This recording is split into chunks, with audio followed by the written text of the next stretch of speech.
अस्सलामु अलैकुम रहमतुल्लाहि व बरकातुहू।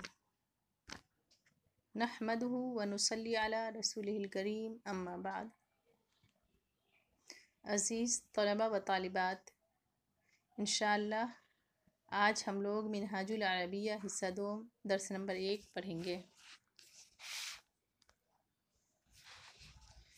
हिस्सा 2 का सबसे पहला सबक है मुअन्नस अस्माए इशारा। इसमें इशारा किसे कहते हैं,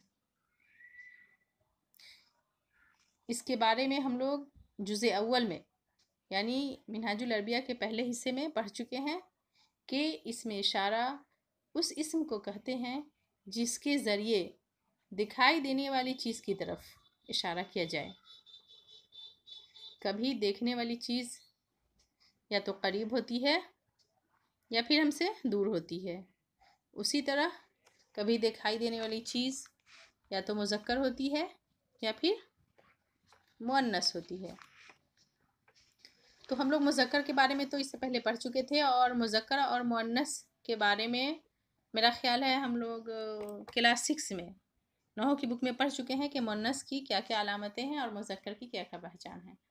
तो यहाँ सबक है मुअन्नस के बारे में, इसलिए मुअन्नस के बारे में बताते हैं कि मुअन्नस की 3 अलामतें, यानी मुअन्नस को पहचानने की अरबी में कितनी निशानियाँ हैं, कितनी पहचान है, 3 है इसकी।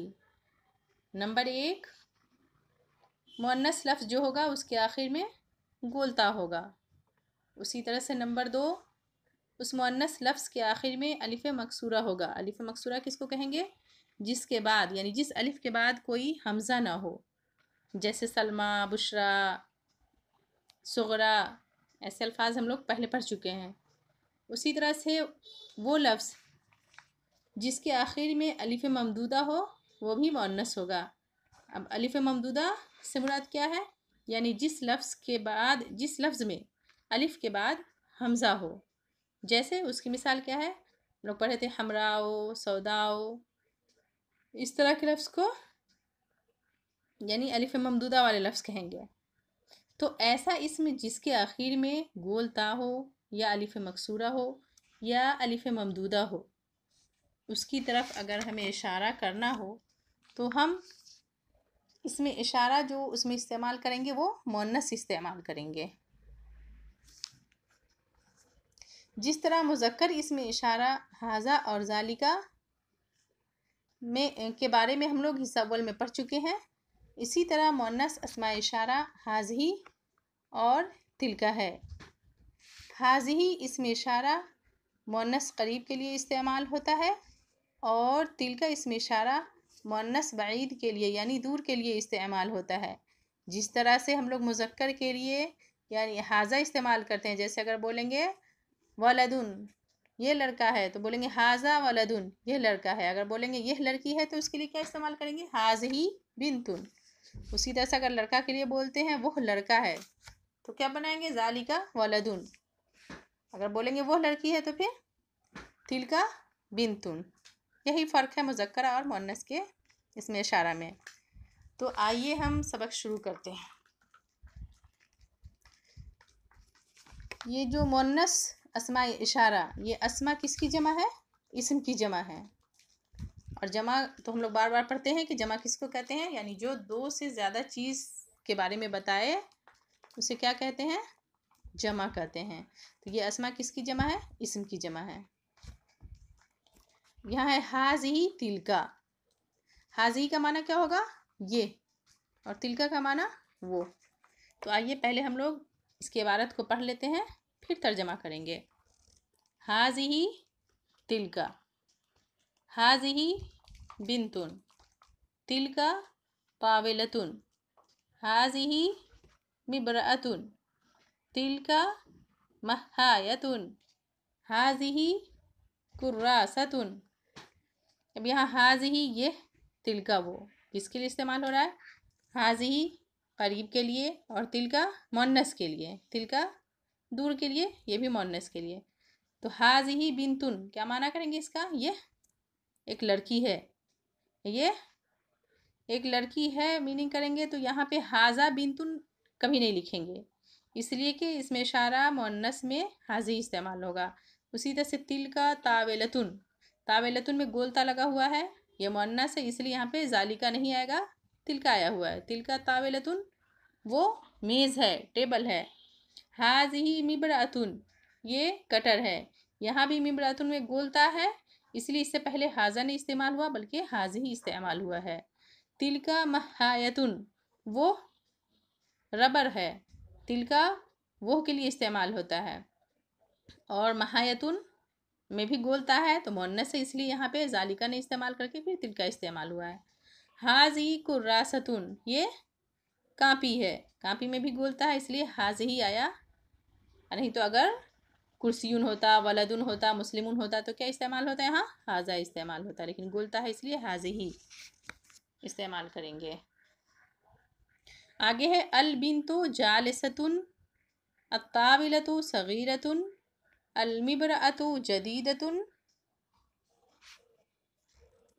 अल महायतु मुफीदतुन, अल कुर्रासतु ज़रूरियतुन, हाज़िहिल बिन्तु जमीलतुन ला कबीहतुन, तिलका ताविलतु सगीरतुन ला कबीरतुन, तिलकल मिबरअतु जदीदतुन ला कदीमतुन, कुल्लु शैइन फ़ी हाज़र रस्मी लिल बिन्त। अल बिन्तु जालिसतुन, इसका मीनिंग क्या होगा, बिन्त लड़की, जालिसतुन बैठी है, लड़की बैठी है। अत्ताविलतु सगीरतुन, ताविला कहते हैं मेज़ को, टेबल को। सगीरतुन छोटी है, तावेलतुन पे ता है इसलिए सगीरतुन पे भी ता आया है। अत्तावेलतु सगीरतुन मुअन्नस के लिए मुअन्नस ही उसकी खबर इस्तेमाल करेंगे। मेज़ छोटी है। अलमिबरअतु जदीदतुन, कटर नई है। अलमहायतु मुफीदतुन, रबर मुफीद है, फ़ायदामंद है। अलकुर्रासतु ज़रूरियतुन, कापी ज़रूरी है। सब मुब्तदा मुअन्नस है इसलिए खबर भी उसकी मुअन्नस आ रही है, सब में ता लगा हुआ है लास्ट में।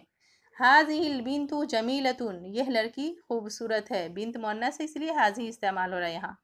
ला कबीहतुन, बदसूरत नहीं है। तिलका ताविलतु सगीरतुन, वह मेज़, तिलका का मीनिंग क्या करेंगे, वो मेज़ छोटी है। ला कबीरतुन, बड़ी नहीं है। तिलकल मिबरअतु जदीदतुन, वो कटर नई है। ला कदीमतुन, पुरानी नहीं है। कुल्लु शैइन फ़ी हाज़र रस्मी लिल बिन्त, हर चीज़, कुल कहते हैं तमाम को, हर को, शैउन चीज़, फ़ी में, हाज़ा इस, ये रस्म तस्वीर, लिल बिन्त लड़की के लिए, ले का मीनिंग होगा लिए, तो हर चीज़ इस तस्वीर में लड़की के लिए है। तो आप लोग अपने जहन में रखें जो भी इसमें मुश्किल अल्फाज है, ऐसे तो मुश्किल अल्फाज के कुछ मीनिंग पीछे भी होंगे और जो नहीं है उसको आप लोग अपनी नोटबुक में लिख लें। जैसे इसमें है रस्म, तस्वीर, महाया रबर, मिबरातुन कटर, ताविलतुन मेज़, हाज़िही ये, तिलका वो, इस तरह के और जो भी मुश्किल लफ्ज़ हैं उसको आप लोग अपनी नोटबुक में लिख लें। आगे है अल बिन्तु मशगूलतुन बिल क़िराअत, लड़की पढ़ने में मशगूल है। अल क़िराअतु लाज़िमतुन लिकुल्लि बिन्तिन, पढ़ाई हर लड़की के लिए ज़रूरी है, यानी पढ़ना हर लड़की के लिए ज़रूरी है। लिकुल्लि हर लड़की के लिए, बिन्त लड़की, तो पढ़ना हर लड़की के लिए ज़रूरी है। आगे है इसमें असएला, असएला कहेंगे सवालात को, सवालात की अरबी असएला। अब जिस तरह से हम लोग पहले हिस्से में यानी असएला जब अरबी में आता था तो उसका जवाब भी अरबी ही में देते थे, उसी तरह इसमें भी जो असएला है इसका जवाब किस में देना है, अरबी में देना है हमें। आइना तिलकल बिन्त, आइना का माना होता है कहाँ, तिलका वो, बिन्त लड़की, वो लड़की कहाँ है। तो जो अभी हम लोग सबक पढ़ रहे हैं उसमें लड़की कहाँ है, या तो हम बोलेंगे कि वो लड़की मदरसे में है या फिर लड़की रूम में है, तो उसका कैसे बनाएंगे आंसर, तिलकल बिन्तु फिल गुरफते, लड़की रूम में है, या तिलकल बिन्तु फिस सफ़े, लड़की क्लास में है। लेमनिल मिबरातु, लेमन कहते हैं किसके लिए, मन कौन, ले लिए, तो किसके लिए, मिबरातुन कटर, यानी कटर किसके लिए है, किसका है। तो इसका आंसर क्या होगा, अभी जो हम लोग पढ़ रहे हैं इस सबक में किसके बारे में बात हो रही है, लड़की के बारे में बात हो रही है, तो उसी लड़की के का होगा वो, तो फिर इसका बनाएंगे कि अलमी बरातु लिए की क्या अरबी आएगी? ले, लिल बिनते। कटर लड़की के लिए है, ये लड़की का है। फिर है ले मनिल कुर्रासतु, कॉपी किसकी है, यानी किसकी या किसके लिए, दोनों मीनिंग होगा यहाँ। कॉपी किसकी है, कॉपी भी तो सारा ये चैप्टर जो हम लोग पढ़े हैं उसमें सारी बहस लड़की के बारे में है, तो यहाँ भी यही लिखेंगे कि अल कुर्रासतु लिल बिनती। कैफा तिलकल मिबरातु, अगला सवाल है कैफा। कैफा का मीनिंग क्या होगा? कैसा, कैसे। कैफा तिलकल मिबरातु, तिलका वो, मिबरातुन कटर, वो कटर कैसा है, वो कटर कैसा है? नया है, पुराना है। जो भी हमको बनाना है तो बनाएंगे तिलकल मिबरातु कदीमतुन, वो कटर पुराना है। अगर बुक में नया दिया हुआ है तो बनाएंगे तिलकल मिबरातु जदीदतुन, वो कटर नया है। ऐन ताविलतु, मेज कहाँ है, तो मेज जो टेबल है कहाँ है? हम लोग बुक में एक दिया हुआ है ना तस्वीर, उसमें देखेंगे टेबल कहाँ पे है। तो टेबल हम लोग देख रहे हैं कि लड़की के सामने है, लड़की उस पर बुक रख के पढ़ रही है। तो बनाएंगे ऐन अत्ताविला का आंसर क्या होगा? अत्ताविला तो अमामल बिनत, अमामा कहते हैं सामने, बिनत लड़की, अत्ताविला तो अमामल बिनते, मेज टेबल लड़की के सामने है। मन मशगूल बिल क़िराअत, मन कौन मशगूल है, बिजी है पढ़ने में, पढ़ने में कौन मशगूल है? उसका आंसर क्या देंगे? अलबिन्तो मशगूलतुन बिल क़िराअत, लड़की पढ़ने में मशगूल है। तो ये तमाम आंसर आप लोग खुद से ये तो समझा दिए, आप अपनी कॉपी में बनाएंगे और इसको समझने की कोशिश करेंगे। इस सबक में का खुलासा यही है कि इसमें इशारा मुअन्नस के बारे में हाजी और तिलका के इस्तेमाल को बतलाया गया है कि मुज़क्कर के इस्तेमाल में हाजा और जालिका इस्तेमाल करते थे करीब और बईद के लिए, इसमें इशारा, और मुअन्नस के लिए हम लोग हाजा की जगह हाजी इस्तेमाल करेंगे करीब के लिए, और दूर है तो उसके लिए तिलका इस्तेमाल करेंगे। तो आज के लिए इतने ही काफ़ी है। आप लोग इस सबक को अच्छे से पढ़िए और समझिए, जो भी मुश्किल अल्फाज है उसको अपनी नोटबुक में लिखने की कोशिश करें और असला को भी अपनी नोटबुक में बनाएं। और अगला जो तमरीन है, आगे का तमरीन इंशाल्लाह अगली वीडियो में फिर हम लोग उसको समझेंगे। अस्सलाम वालेकुम वरहमतुल्लाह।